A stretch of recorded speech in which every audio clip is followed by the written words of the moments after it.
La rubeola es una enfermedad infecciosa, exantemática, viral, aguda, altamente contagiosa, que se caracteriza principalmente por un rash maculopapular difuso y puntiforme, como lo vemos en esta imagen. Este rash se caracteriza porque primero se presenta en la cara y en las próximas 24 horas se extiende hacia el resto del cuerpo, dura aproximadamente 3 días. Aparte de eso, está asociado a fiebre. Generalmente el paciente va a presentar menos de 39 grados de temperatura y algunos pacientes empiezan a desarrollar conjuntivitis, además de aumento de tamaño de los ganglios de la cadena cervical del cuello y a nivel suboccipital. Generalmente esta es la clínica que desarrollan los niños, aunque un 50% de los pacientes no presentan sintomatología, lo cual hace mucho más difícil para diagnosticar la enfermedad. En pacientes ya jóvenes o adultos empiezan a presentar poliartralgias asociadas a esta sintomatología. Con relación a las maternas, cuando una mujer embarazada presenta rubeola, puede presentar aborto o puede presentar lo que se llama el síndrome de rubeola congénita. Cuando se afecta el feto, puede producir afectaciones oculares como por ejemplo cataratas, retinitis, microftalmos, entre otras. A nivel auditivo puede producir una sordera de origen neurosensorial, puede producir alteraciones neurológicas como una meningoencefalitis, además puede producir retardo mental y trastornos a nivel de todo lo que es sistema nervioso central. Con relación a la parte cardiovascular, estos pacientes tienden a producir persistencia del conducto arterioso asociado también a lo que es una estenosis de la arteria pulmonar. Durante las primeras 12 semanas de gestación, cuando se presenta la enfermedad en una materna, hay un 85% de probabilidades de que se presenten estos defectos congénitos. Cuando se presenta entre la semana 12 y la semana 16, hay un 54% de probabilidades de que se presenten defectos congénitos. Y mira que cuando se presenta antes del segundo trimestre, todavía hay afectación, inclusive hay un 25% de probabilidades de que se produzcan pues, alteraciones genéticas por la misma rubeola. Esto hace que sea una infección pues, que ha sido muy importante, ¿sí? Y con relación a la parte epidemiológica se ha hecho demasiado trabajo, digámoslo así, para tratar de combatir esta enfermedad. En cuanto al agente etiológico, pues es producido por el virus de la rubeola del género Rubivirus de la familia Togaviridae. Es un virus RNA. El modo de transmisión se transmite a través de las secreciones, digámoslo así, nasales, las famosas gotas de Flügger, ¿sí? De esta forma se transmite. Siempre, pues, hay mayor predisposición a que se contaminen personas que se encuentren en lugares donde hay muchos hacinamientos, digámoslo así, lo que son las cárceles, guarderías, las escuelas. Todos estos pacientes pues tienen mayor predisposición a contaminarse, digámoslo así, de rubeola. El periodo de incubación va de 14 días con un rango entre 12 y 23 días. El periodo de transmisibilidad va desde 7 días antes de que se presenta el exantema hasta 7 días posteriores al exantema, aunque otros libros hablan acerca de que inclusive 14 días después del exantema se puede contaminar a las personas, puede haber transmisión. En cuanto a la susceptibilidad, todos somos susceptibles para contaminarnos de rubeola, excepto los recién nacidos y, digámoslo así, lactantes hasta los 6 y 9 meses. ¿Por qué? Porque la leche materna le transmite anticuerpos que le van a durar prácticamente hasta esa edad al lactante, entonces ellos están, digámoslo así, protegidos hasta esa edad, pero a partir de esa edad todos somos susceptibles a desarrollar o a contaminarnos, digámoslo así, de rubeola. Por eso el tema de las vacunas. El reservorio, el hombre es el único reservorio. Con relación al programa ampliado de vacunación, al PAI, pues tenemos que haber tenido una cobertura del 90% en la población. A nivel mundial, en el 2020 se confirmó varios casos a nivel mundial, pero acá en América no se presentaron esos casos, o sea, hemos tenido un mejor control en cierta forma acá en América que con relación a Europa. En Europa tienen un plan de vacunación con una cobertura de un 95% en este momento, y en África un plan de vacunación con una cobertura de un 68%. En el 2005-2006 se adelantó una campaña de vacunación con vacuna doble viral, solo sarampión y rubeola. ¿Por qué sarampión y rubeola? Porque resulta de que se quería eliminar estas dos infecciones a nivel nacional. De hecho, implementaron vacunación en pacientes de 12 años hasta 35 años.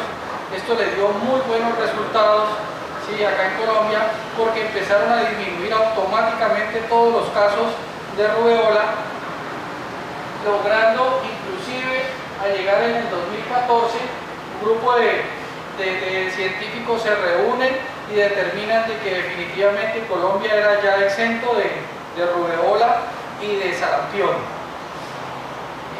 Ustedes se dan cuenta de que esta literatura está muy asociada a sarampión, porque todo lo han asociado en realidad, las estadísticas, se ha asociado la vacuna, ¿sí?, que está asociada también, y toda la información que se encuentra está muy relacionada con el mismo sarampión. En el 2018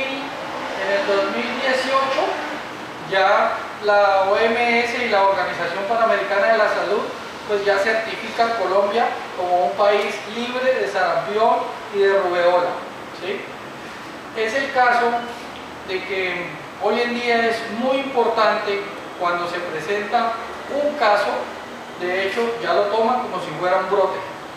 Entonces es por eso que estamos revisando toda esta información, ¿sí?, que no sé si están enterados, tuvimos un caso aquí en el hospital, ¿sí?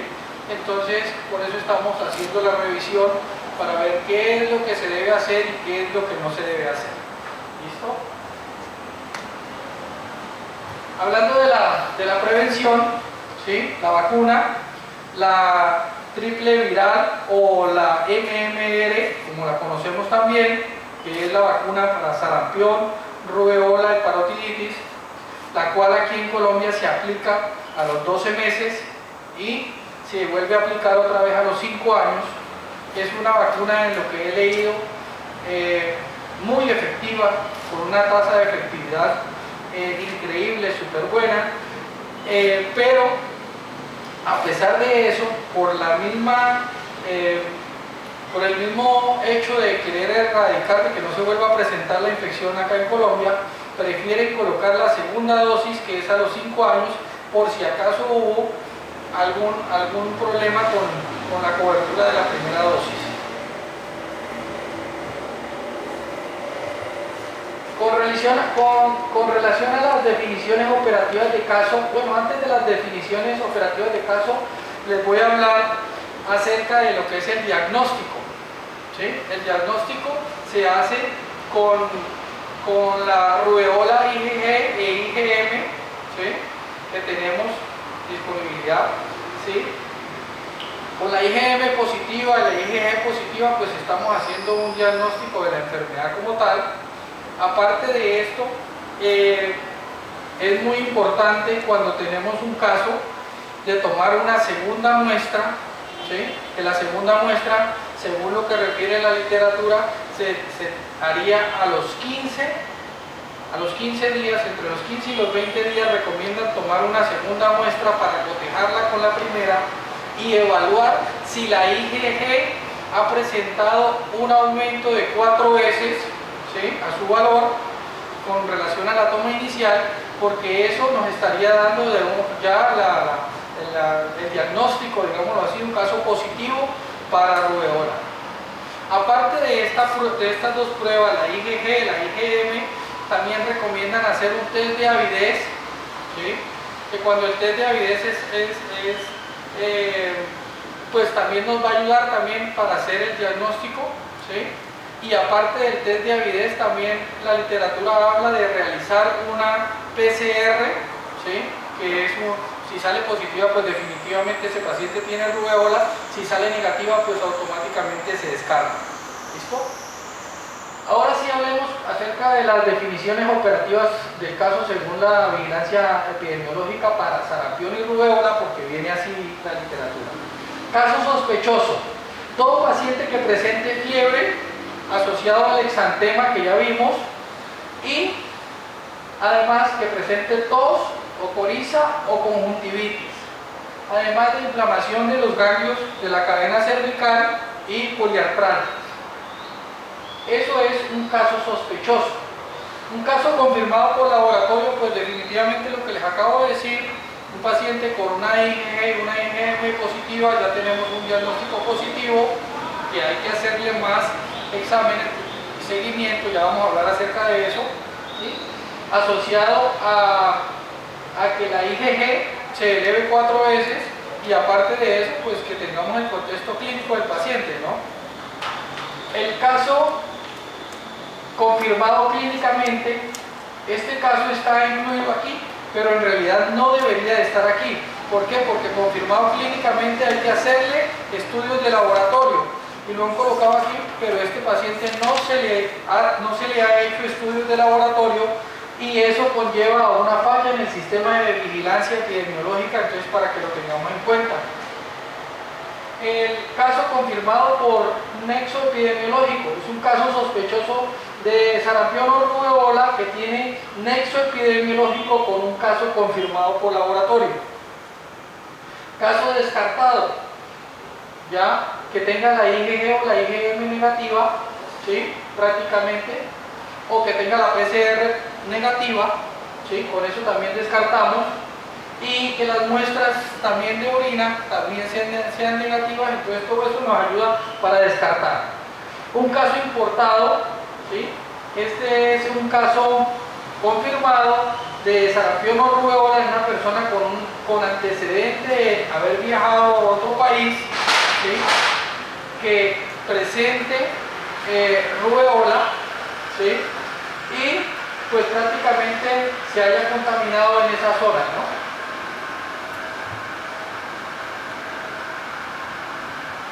Transmisión endémica: cuando un paciente ha durado ya 12 meses repartiendo el virus, digámoslo así, en la zona, entonces ese se clasifica como transmisión endémica.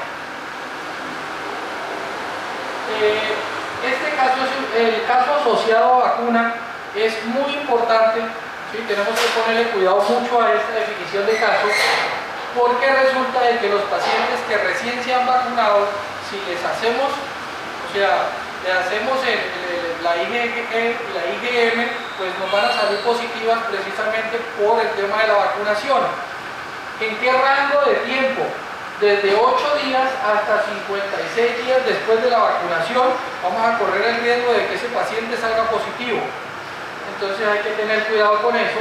Y otra cosa es que el exantema aparezca entre 7 a 14 días después de la vacunación, ¿sí? Entonces todo eso hay que tenerlo en cuenta porque esto pues sería un caso ya descartado, precisamente porque sale positivo, pero es por el tema de la vacuna. Claro, hay que hacerle también un estudio de campo, revisar de que no hayan personas cerca de él que hayan presentado pues la infección, ¿no?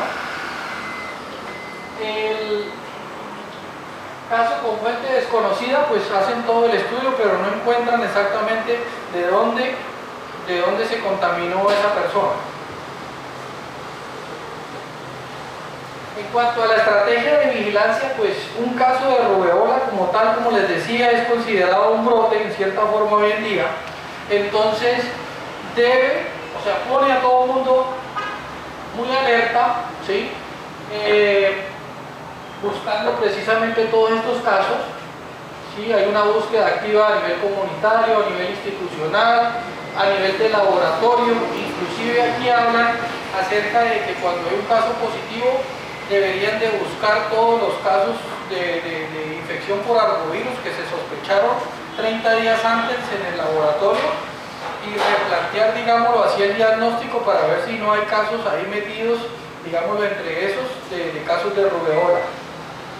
La investigación epidemiológica de campo que debe realizarse dentro de las primeras 48 horas siguientes a la notificación y pues tener en cuenta todo lo que son los medios de comunicación y el tema de redes sociales, porque la información por ahí fluye también.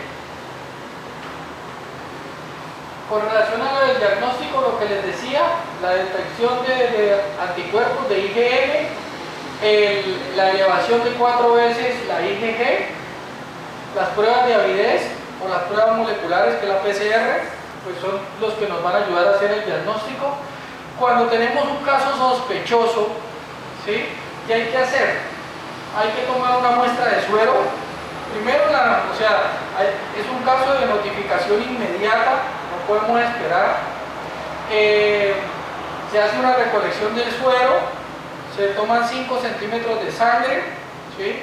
En un tubo que esté completamente limpio. Esa muestra se tiene que centrifugar, el suero se tiene que guardar a 4 grados centígrados para enviar. Si no se envía inmediatamente ese suero, dentro de las primeras 24 horas se debe refrigerar a menos 70 grados, que no tenemos esa opción para hacerlo, entonces por eso se debe enviar la muestra inmediatamente.